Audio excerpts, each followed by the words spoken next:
This kick-in mic is the Sennheiser, what is it, 901, whatever. I'm terrible with numbers and stuff. But yeah, it's the Sennheiser kick-in mic. Love it. Sounds good. So let's see what we're doing here.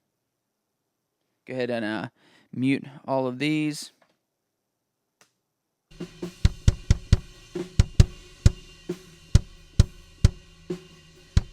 Okay. So that is our dry signal. So let's see what our EQ is doing.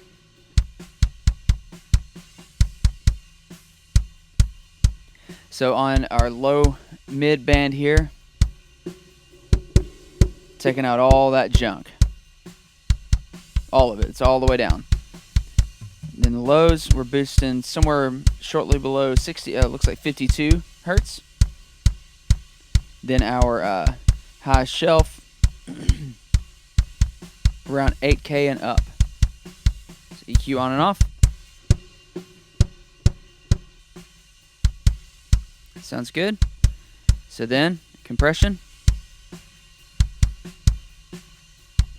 Usually on drums, kind of as a global thing, I like 3 to 6 dB on the channels themselves. I'm okay with that.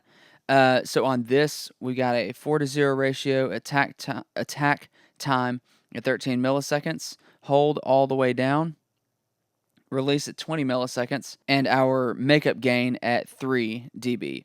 So point being, if we're just knocking off 3 dB, we're making that back up at the end. If we do a little more, it's fine. I would rather knock signals down a little bit than to just continually add more and more gain in the signal chain and then lose headroom. So then we've got our gate here. I've got the range set at 29 dB down. You could go a little less if you wanted. It's fine.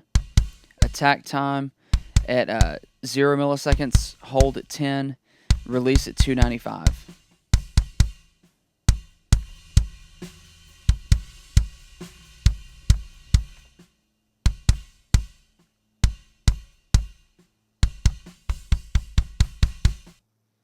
Okay, so let's hear it with and without all of that.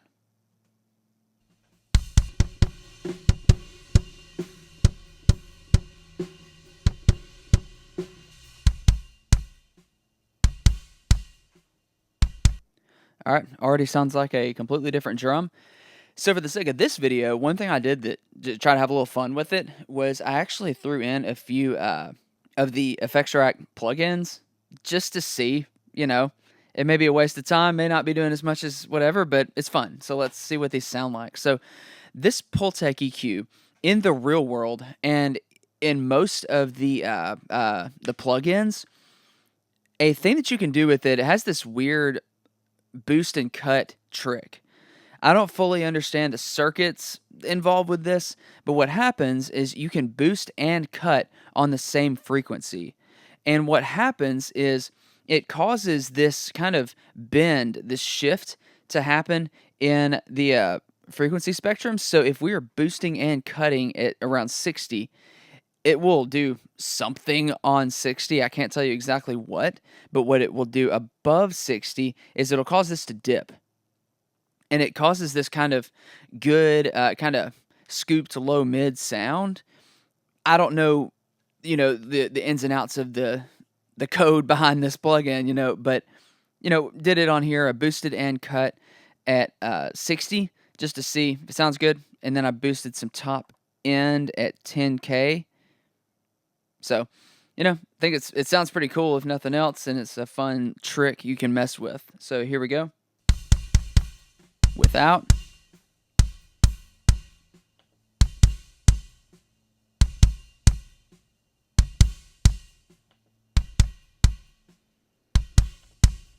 I mean, it's doing something. If it's doing that, scooped trick or not, I can't tell you for sure, but it definitely adds more weight to the signal, and I think makes it a little more fun sounding. So, cool. I'm going to leave it on. So let's jump over here to the snare now.